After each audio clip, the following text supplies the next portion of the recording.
if you're returning, thank you for continuing to show up for yourself, for your community, and for me. This is a very special space for all of us to share.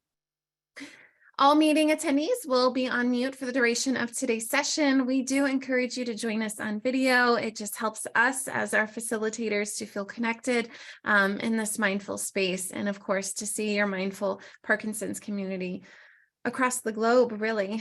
You can choose to be on camera or not, totally whatever you're comfortable with. And today we are going to get back to the basics of mindfulness. Before we tune into our full mindful practice, just want to bring some highlights to what's going on at the Parkinson's Foundation this week.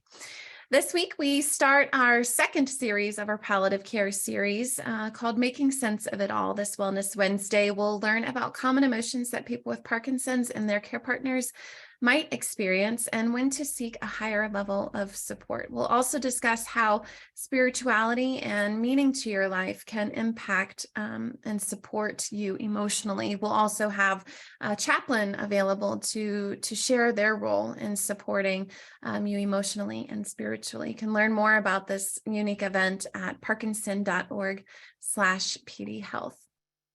If you're looking to get involved, we're excited to share our initiative meant to capture the community's perspective on various topics in Parkinson's disease. We hope that you'll join us by signing up for this initiative, where we invite you to complete just a 10 or 20-minute survey on various topics such as mental health, telehealth, and care partners. We will always report our findings back to the community. You can learn more at parkinson.org/pf surveys. And as always, your input is what drives the content for our curriculum at Mindfulness Mondays. So please, following the closing of today's session, you'll see a survey appear on your Zoom webpage. Just take a few moments to share your feedback with me and what you'd like to focus on. Tell us what's helping, what's not working for you. I do take your feedback sincerely, so please take some time to let me know how our topics are resonating with you through mindfulness. Lastly, if you're new to Parkinson's or embracing a change in your journey with Parkinson's disease, please don't hesitate to reach out to us. We do have a very comprehensive website that addresses everything related to Parkinson's, and that website's parkinson.org. You can also call our bilingual helpline at 1-800-4PD-INFO or email us at helpline@parkinson.org. For some of you who have been tuning in with the Parkinson's Foundation's Mindfulness Monday, you might recognize the name of our facilitator today.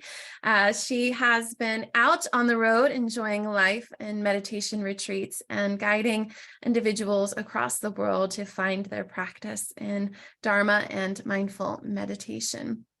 Today, Devon Hase returns for a full year in our sessions. Her and her partner Nico are welcoming back to the Parkinson's Foundation's Mindfulness Mondays series. And just to share a little bit about Devon, Devon has been meditating and doing meditation training since 2000. She's practiced intensively in the Insight and Vajrayana traditions and currently teaches at the Insight Meditation Society, Spirit Rock, and other centers. Along with her life partner, Nico, she is the co-author of How Not to Be a Hot Mess, a survival guide for modern life. You can find more info about Nico and Devon at devonandnicohase.com. Devon, thank you so much for returning today to share your wisdom with us. You're just such a glowing face to see, and I'm just so happy that we can welcome you back in this very special Parkinson's space. So thank you so much for being here.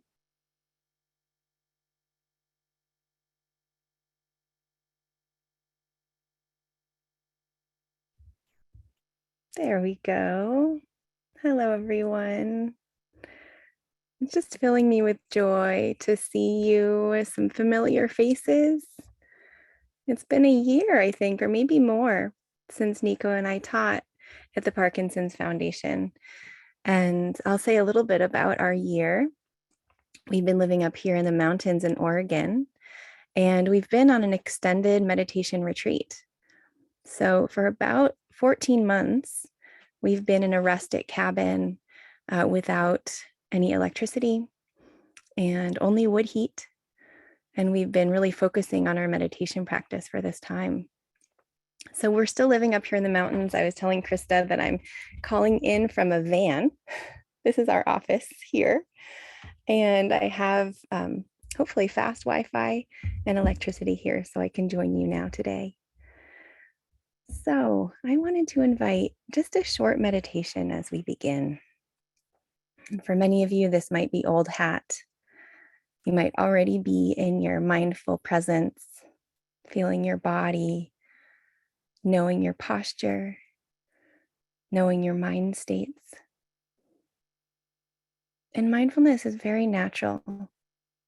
So you might even feel this sense of continuity as you settle into your posture. Awareness is already here. And so with mindfulness, we're just turning inside. It's a very gentle, trusting kind of move. Oh, I know that I'm here sitting. I know that I'm hearing sounds. If your eyes are open, you might know that you're seeing. And that's it. Sometimes we try very hard to be mindful, we push ourselves. But in this short drop in, see if you can notice the awareness that's already present, already here in your body, in your heart, in your mind. And all we have to do is turn and notice. I'm aware. And what am I aware of? You might notice particular body sensations. You might notice the movement of your breath. You might notice certain thought patterns or moods or emotions moving through. And can we hold it with this soft, awake presence with no agenda to fix or change anything? It's just like this right now.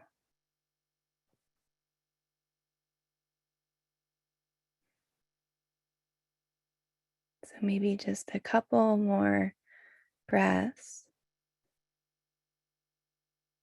knowing that you're here in the present moment, in your body, and simply aware. And can you feel that that's enough?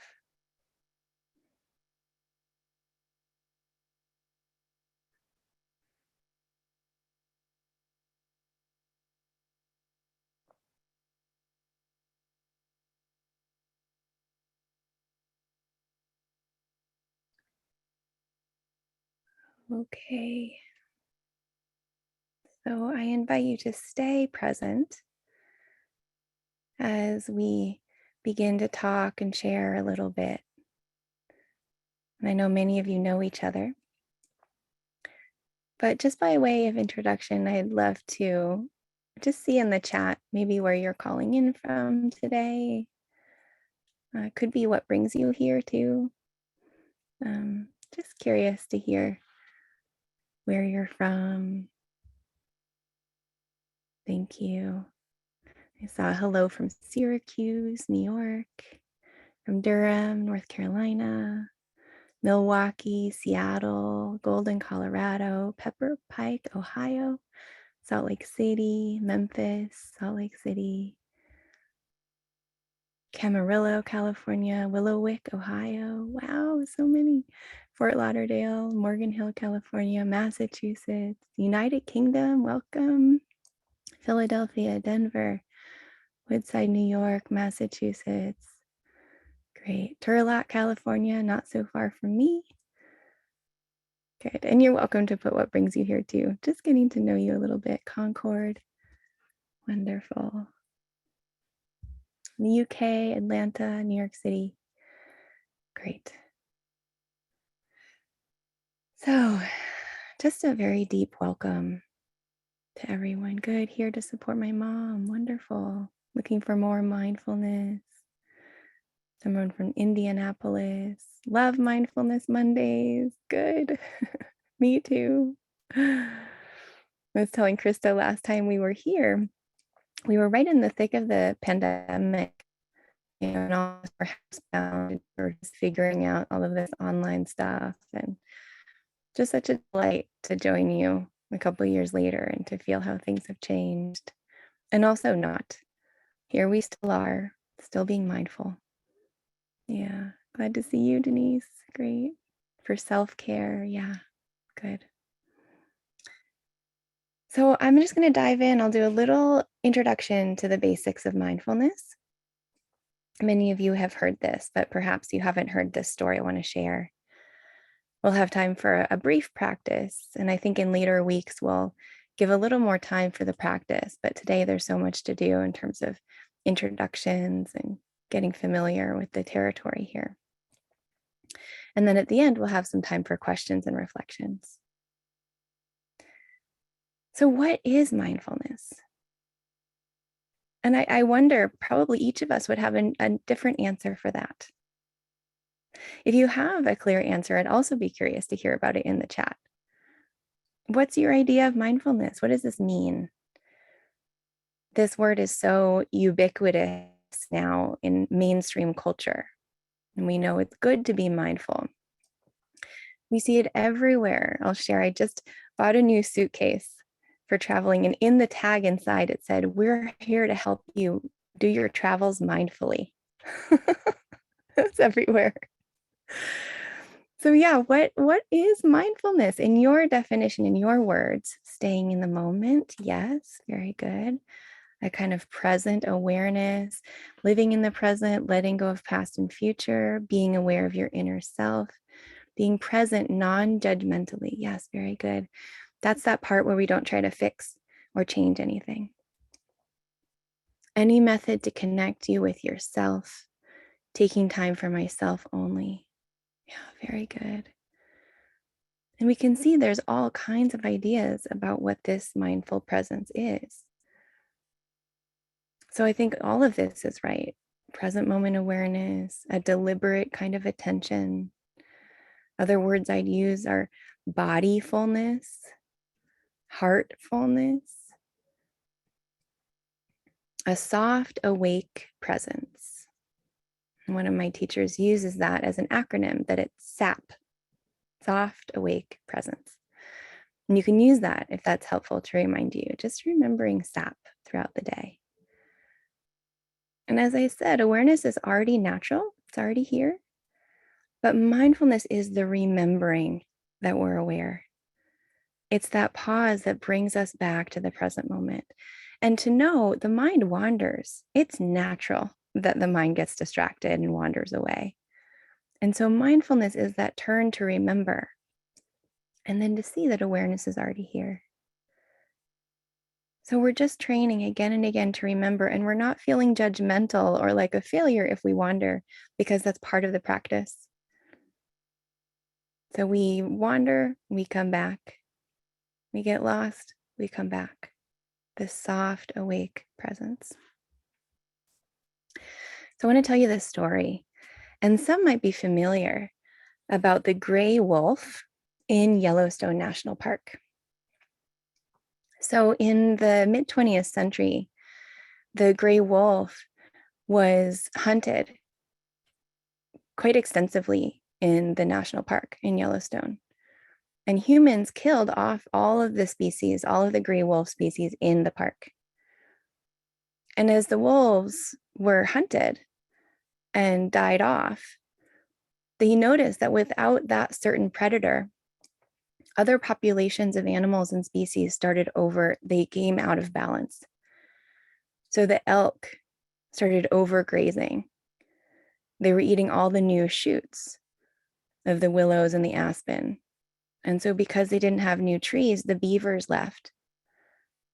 And then this affected, the beavers affected the waterways, the deciduous trees, even the grasses and the meadow species, the waterfowl and the birds. They were all affected by this loss of a key predator in the park. And they started to notice that this ecosystem became out of balance.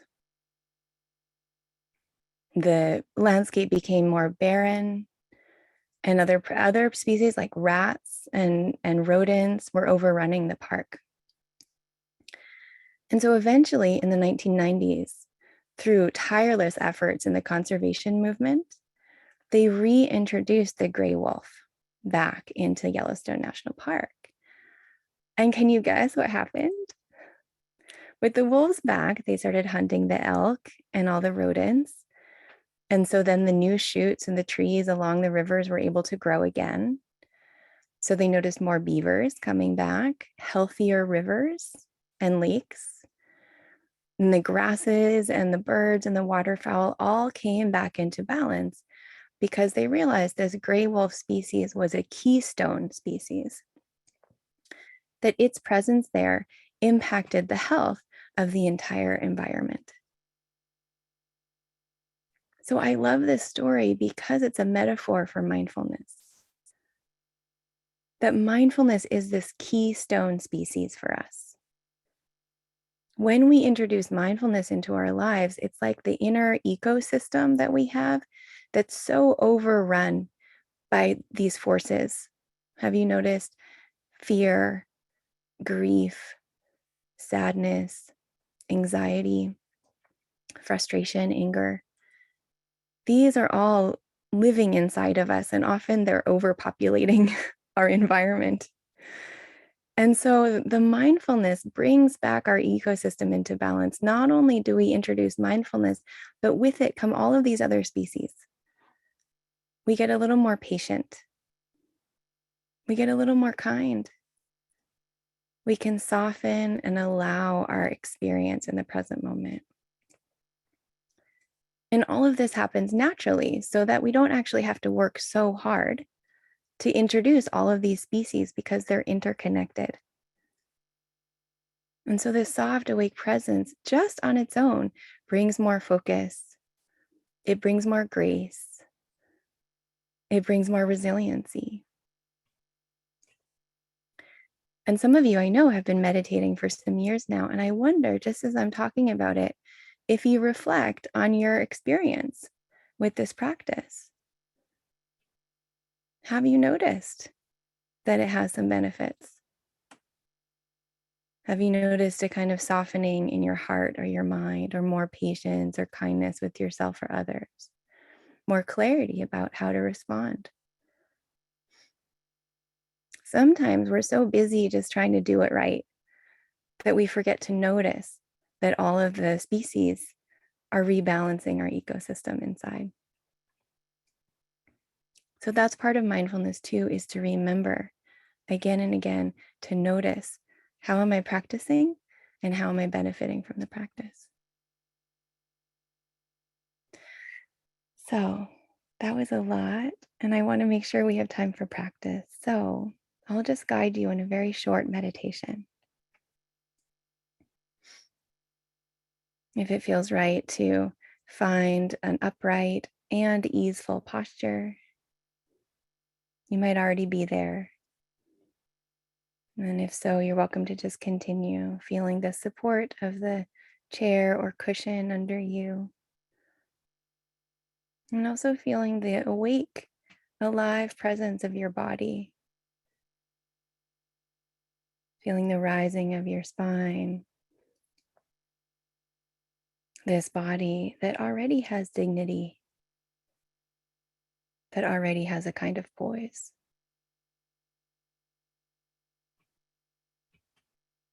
And so with mindfulness, we can choose any primary anchor to rest our awareness. We can rest our awareness in the body, or if the body is in pain, it's not such a skillful anchor. So you can follow the movement of the breath if the breath feels somewhat neutral or pleasant. Or another really good anchor is sound. So I'll just offer, if you'd like to experiment with sound meditation today, we open the field of awareness and let the sounds come and go. No need to really listen hard. Just know that hearing is happening. So you might be hearing the sound of my voice. You might be hearing sounds in your environment, the sound of a heater or a fan.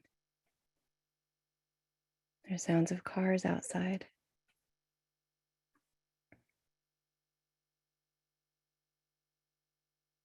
You might hear the sound of your breath or other subtle sounds inside your body.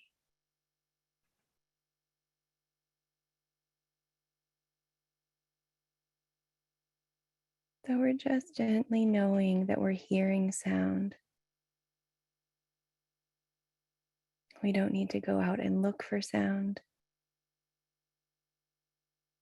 We're just encouraging an open, receptive field and knowing that sounds arise and pass in this gentle field of awareness.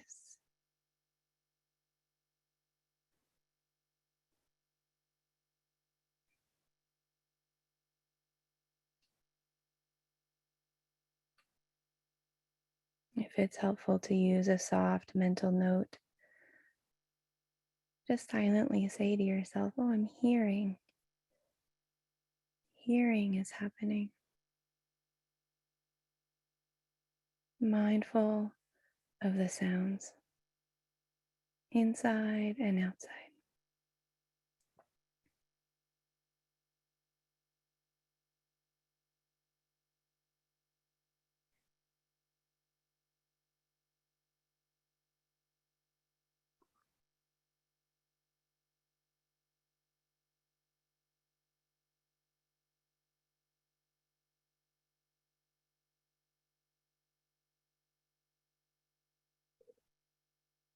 And if you don't hear anything, you can simply know the sound of silence.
And now knowing that we'll end our session soon, maybe taking a deeper breath or two,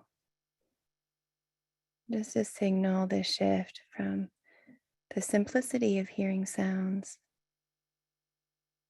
to being aware of seeing as you open your eyes. And staying in your body. Often we end a mindfulness session and it feels like, oh, I don't have to be mindful anymore. But notice how awareness continues. We can be mindful even as we're talking and interacting. And throughout the day, this kind of mindfulness is very durable. So just the invitation to be aware of your hearing sounds throughout the day. So there's so much more I could say, but I'm wanting to give just a little bit of time for questions or reflections. Curious how that was for you, maybe especially those who are new to mindfulness. You're welcome in the chat just to put any reflection. How was it? What happened? What did you notice? It could be what was challenging. Helpful analogy. Good. I'm glad that keystone species. Yeah. Breathing better, relaxing. Yeah. See, these are all the other species that come. When we're present, relaxing comes naturally. And the breath can open. It's one of the very few things that we don't have to try so hard at. And in this world, we are often encouraged to try really hard. So mindfulness is kind of dismantling that effort. It's an easy effort. Good. Appreciated the 3 different anchor points. Yeah. And you can experiment with these. Throughout the weeks, we'll be offering different anchors. I think next time Nico will be with you and talking more about mindfulness of the body. But for you, each person is different. So to experiment, and to see what's the home ground for you. Is it your body? Is it your breath? Is it your sound? Yeah, nice to take a moment at work. Great. I'm so glad. Yeah, being still. So mindfulness is durable, but it's easier when we're still. So just the encouragement to take these mindful pauses throughout your day doesn't have to be long. That was just a few minutes, 7 minutes maybe. So find pauses throughout your day.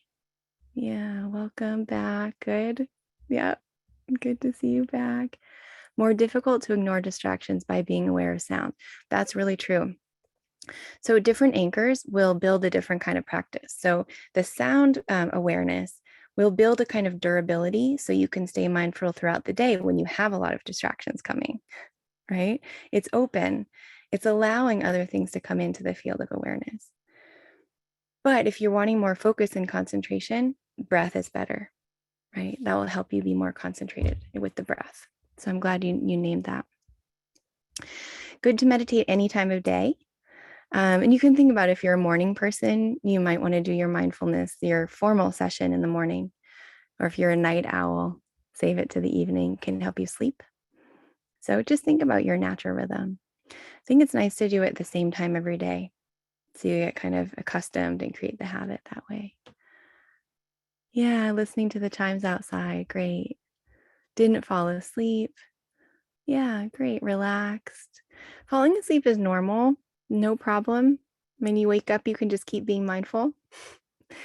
And there's other ways we can work with the sleepiness that comes, like standing meditation is really helpful, or opening a window, making sure you're cool enough. Sometimes pulling on your earlobes can help if you're feeling really sleepy. It's like an acupressure point, I've heard. And the joke is that all the Buddha statues, they have very long earlobes because the Buddha always got sleepy in meditation. So you can play with sleepiness.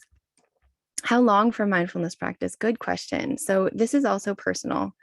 Some people do 5 minutes a day as a formal practice, and then the whole rest of their day is like an informal mindfulness session. That's great. Others find it useful to do 20 minutes a day. When we worked in the neuroscience labs researching meditation, 20 minutes was kind of like the bare bones number where they really saw a lot of benefits coming. 20 minutes a day of formal practice, but 5 and 10 minutes still really helped. So you can kind of think about your particular lifestyle. You don't want mindfulness to be another responsibility thing to do on your list. So build it in a way that feels really feasible. You can start short and then build up to longer time as we go throughout this year. Yeah, so another question about that. I'll say for me in my busy life, often I'll do 30 to 45 in the morning. So that could be something to build up to. But again, it's so personal, whatever feels right. Yeah, we don't take the time to be calm. It's so true. Calm is another one of those species that come. And maybe last question. This is really good. What does informal practice mean? So the formal session is what we did just for these 7 minutes where we're not doing anything else. We're just, sometimes we close our eyes or keep a soft downward gaze. We just listen to sound, right? And we're very deliberately focusing on that anchor. And then informal mindfulness is all the rest of our day, building that soft awake presence as we know that we're walking or sitting or having a meeting or talking. The Buddha, the mindfulness comes from these Buddhist teachings, although what we're doing is very secular. That the Buddha said you could be mindful in any posture, in any activity, right? Eating, drinking, walking, driving. So informal practice is like all of the rest of our life when we're not doing a formal meditation session. Yeah, and then just quickly, sometimes when living in a zero gravity chair, my arms feel very heavy. I think that's pretty normal. And that's a good mindfulness to just note, oh, my arms are feeling heavy, right? Heaviness in the body. There's that non-judgmental awareness. Yep, this is how it is right now.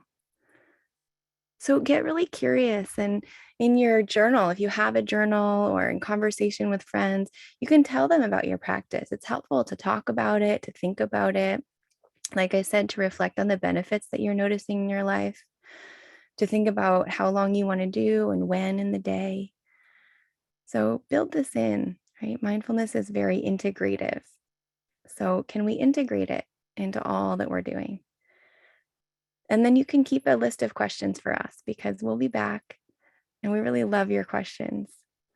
So appreciate your presence here. So happy. Thank you so much, everyone. Wishing you a really great week. Yeah. See you all next Monday with Dr. Rush. Stay present with your soft, awake presence. Thank you, Devon, for that acronym, and each of you for showing up. We'll see you next time.